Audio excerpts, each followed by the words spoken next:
This isn't Squid Game.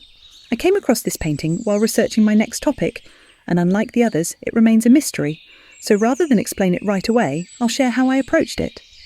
This is Zen master Sengai Gibon's Circle Triangle Square, painted between 1819 and 1828. It shows 3 shapes and an inscription, Japan's First Zen Cave. The phrase comes from the imperial plaque for Shōfuku-ji, Japan's oldest Zen temple.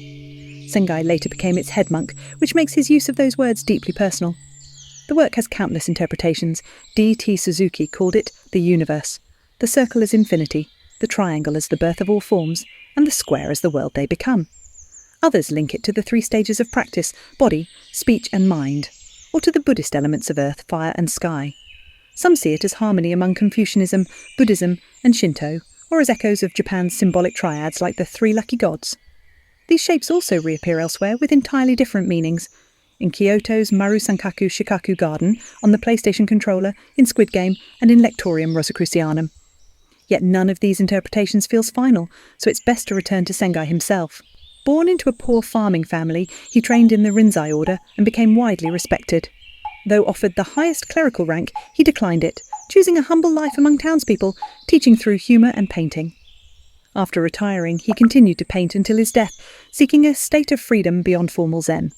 Most works bearing the seal Japan's First Zen Cave were created during this later period, a deliberate reflection on his past.